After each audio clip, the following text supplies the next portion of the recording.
Mikrotokovая refleksoterapiya nima o'zi bu? Bu ya'ni bosh miyaga primoy 12 voltlik mikroto'lqin jo'natib, nevrologik kasalliklarda, nafaqat nevrologik, pediatrik, endokrinologik, urologik kasalliklarda ham u yangi usul hisoblanadi. Biz O'zbekistonimizga kirib kelganiga 10 yildan oshdi. Asoschisi professor Yoquqxon Nabiyevna bo'ladilar.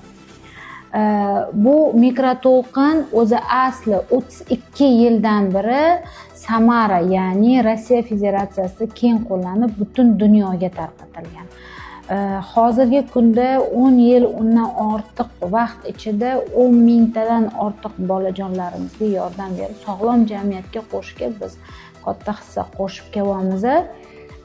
Buni vazifasi, ya'ni bu asbob 12 volt mikroto'lqin bosh miyaga ta'sir qilib, Brodmann-Wernicke zonalari bilan ishlab yaxshi natija beradi. Kechki NRS deysizmi, ZPRR, ya'ni aqliy nutqiy rivojlanishdan orqada qolish, diqqat tarqoqligi va giperaktivliklar, DTP kasallarimizga juda yaxshi natija beryapti.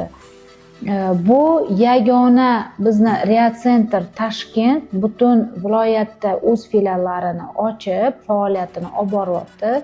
Bu faqat Yoquqxon Nabiyevna professor tomonidan O'zbekistonga kiritilgan va yagona litsenziyasi haqiqiy tok bizda. To'g'ri, ota-onalar keladi, narxi arzonroq, bu klinikada bor ekan, bu klinikada bor ekan deb bizga murojaat qilishadi. Yo'q, aslo. Yagona franshiza bizni Reacenter Toshkent klinikasida va xalqimizga qulaylik yaratish uchun bizni rahbariyat tomonidan butun O'zbekiston viloyatlariga 12 ta viloyatlarda va Respublika Qoraqalpog'istonda ham hatto o'z filialimizni ochib, xalqqa xizmat qilib kelmoqdamiz.